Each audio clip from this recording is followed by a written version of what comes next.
The Potter and the Mountain. In a small village nestled by a river lived a young potter named Samata. His hands were skilled, and from his wheel, beautiful pots and vases emerged like magic. His heart soared with joy when his creations were praised, and today a wealthy merchant had called his new vase a masterpiece. But the next morning the merchant returned, his face stormy. "There is a tiny crack in your masterpiece," he boomed, pointing to a flaw Samata hadn't seen. "It is worthless." Samata's heart sank like a stone in the river.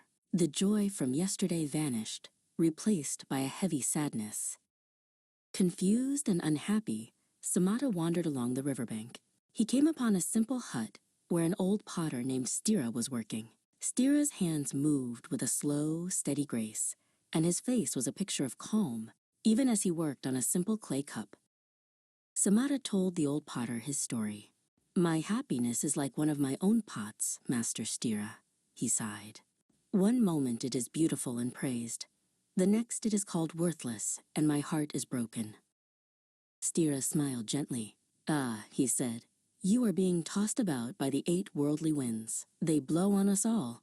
Praise and blame, fame and disgrace, gain and loss, pleasure and pain." He picked up a fallen leaf.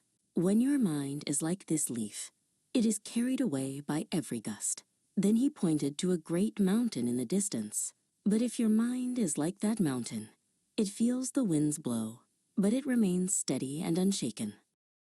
"But how can my mind become like the mountain?" Samata asked, his eyes wide with hope. "It feels so light, so easily tossed about." "By finding your joy not in the praise, but in the work," Stira replied. "Feel the cool clay in your hands. Listen to the hum of the wheel. Pour your heart into the making. That is a happiness that no one can give you, and so no one can ever take it away."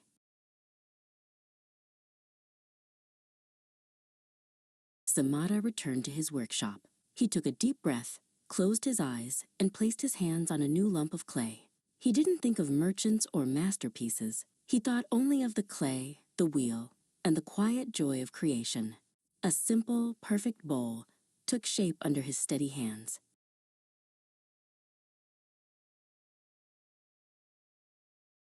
A little while later, a child wandered in and saw the new bowl. "Oh, it's lovely," she cried. "It will be perfect for my mother's flowers." Samata smiled, a deep, genuine smile.